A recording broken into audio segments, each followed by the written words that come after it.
Əlimdən bərxəlmək var. Ev əhlinə elə bir fərz namazı ki, evdə qılarsan. Azan verirsən, ev əhli elə bir uşaq, körpə uşaqlı olur, bəlkə vacib nəsə iş olur. Biraz iş uzanır da, məsələn, ola bilər 20 dəqiqə, yarım saat çəkir. O halda gözləmək lazımdır, cəmaat qılmasın, yoxsa tək qıl cəmaat vaxt gedir amma.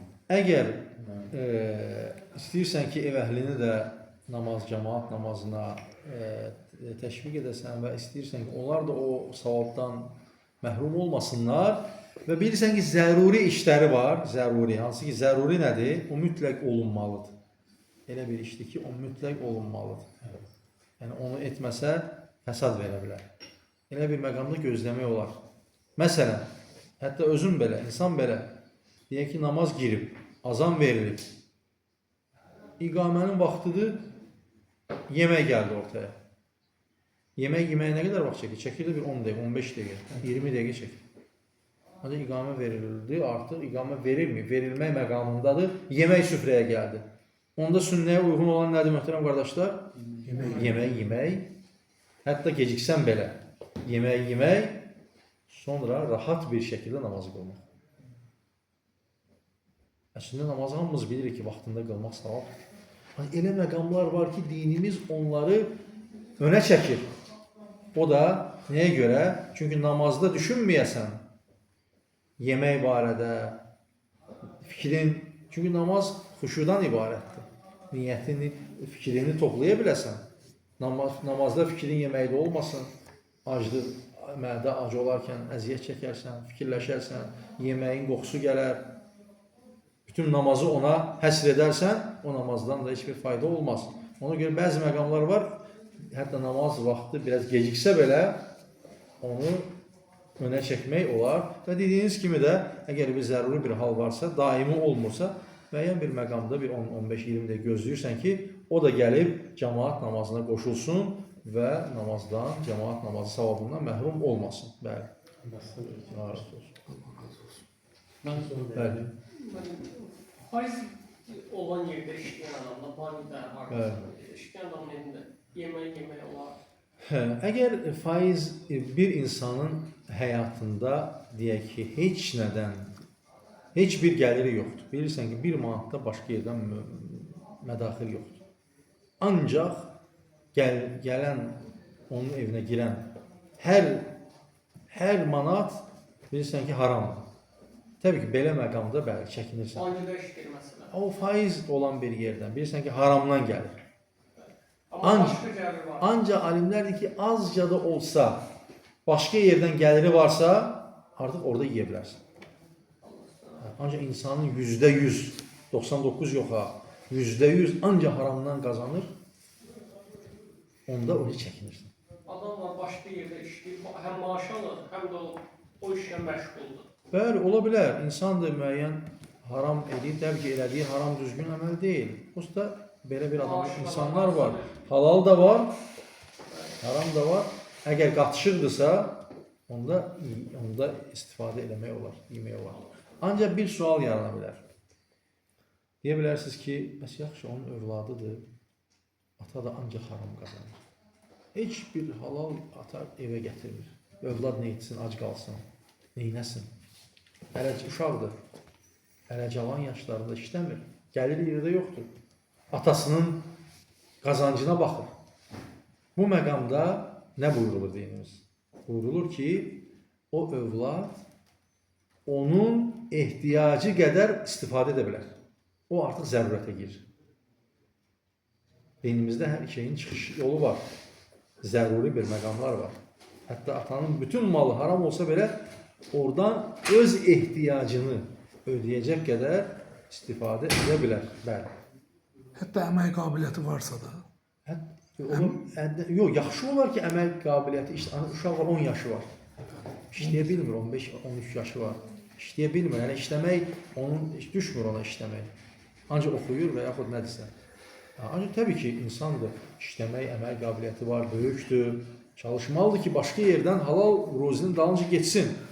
Təbii ki, heç bir çıxış yolu olmayan övladdan və həmçinin də evdə qadındır, görürsən, işləyə bilmir, ərinə qazancına baxır. O məqamda alimlər buyururlar ki, ehtiyacı qədər götürə bilər. Bəli. Bəli. Hələ izləyirsən, nerede Ha, sağlayın? buyurun. İki qardaşım elə bil ki, dünyanın məsələdə küfür qalmağı, bir-birindən nifrət edirlər, hiss edirsən.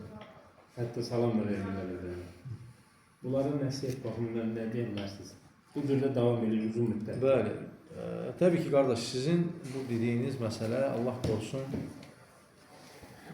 çox xoşa gəlməyən bir haldır ki, iki mömin qardaş dünya məsələsinə görə bir-birlərindən küslü qalırlar. Necə ki, Allah Resulü buyurur ki, əgər heç bir səbəb olmadan 3 gündən artıq küslü qalmaq olmaz. Heç bir səbəb yoxdur ortada. O dünya malı da səbəb deyil axı. Ona görə çalışmalıyıq ki, o nəfsə uymaq da artıq. İnsan nəfsə uyduğu zaman da xeyir tapmaz. Əgər mömindirsə, nəfsini atmalıdır, nəfsini kənara qoymalıdır. Və necə ki Allah Resulü sallallahu aleyhi və səlləm buyurur ki, mən tərəkə şeyən lillahi havvadahullahu xayran minhə. Kim Allah üçün bir şeyi tərk edərsə, Allah deyir, ondan daha xeyirli bir qapı onu açır. Ona görə düşünmə ki, o dünya malına görə sən qardaşınla küslü qalasan. Çalış, onu o yola vermirsə, sən yola ver.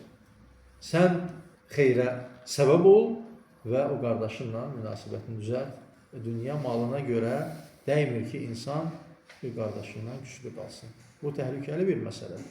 Yəni, hətta Allah qorusun, əməllərinə belə xələl gətirir onu. Onun möminlik sifətinə xələl gətirir. Sünnəyə xələl gətirir. Etdiyi sünnəyə müxalif bir əməldir. Yəni, sən dinimiz buyurur ki, səbəbsiz yerə qalma küslü. Və sən isə dünya məsələsinə görə qardaşınla küslü qalırsan və bu halda da günah qazanırsan. Bəli. Bəli. Bu, məsələn, qardaş var ki, cəmaat içində fitnə olur da, onun, məsələn, fitnə çıxardır insanlar içində. Onun, necə eləyək, yəni, olmur, yəni, isti münasibətdə alınmır. Yəni, sadəcə olaraq elə salam aleykum, aleykum salam. Uzaqdan münasibət saxlayırsan elə. Əgər bir insan fitnə eləməyi sevirsə, əgər onun xislətində fitnə varsa, fitnə eləmək, hər zaman görürsən ki, təbii ki, nəsiyyət edirsən, görürsən, xeyri yoxdur, bəli, dediyiniz kimi, onunla müəyyən məsafə saxlayırsan. Salam aleykum, aleykum salam və zəruri bir ehtiyaclarında, məsələlərdə əlaqə saxlayırsan, ancaq çalışırsan ki, bir məsafə saxlayasan. Çünki onun səbəbi nədir? Onun fitnəsinə düçar olmayasan. Və cəmaatın içində gələndə, məsələn, toplum içində başqa bir şeylər olur. Bəli, ola bilir elə insanlar var ki, xisləti xəstədir. Girir topluma, orada fitnə yaradır, fəsad yaradır. Ona görə o insandan müəyyən bir məsafə saxlamaq, hətta özü də ədəblənsin ki, etdiyi əməli başa düşsün. Bəli. Amma mən özü istəyirəm, burada bir məsələ var ki, burada elə bir ki, dahi da bu insan ədəblənmək əvəzini dahi elə bir daha da azğınlaşır. azğınlaşır. Təbii ki, belə bir məqamda dediyimiz kimi, yəni müəyyən bir məsafə saxlamaq lazımdır ki, yəni insan ona daha çox nəsihət etmək və eyni zamanda da məsafə saxlamaq lazım ki, o insan səhvini anlasın. Yəni, səhvini anlamaq üçün metodlardan istifadə eləmək olar ki, o ayılsın. Bəli. Nəsihət qəbul eləməsə belə, yəni elə bir məqamlardan istifadə eləməliyik ki, o əməlindən əl çəksin. Bəli. Allah kömək olsun.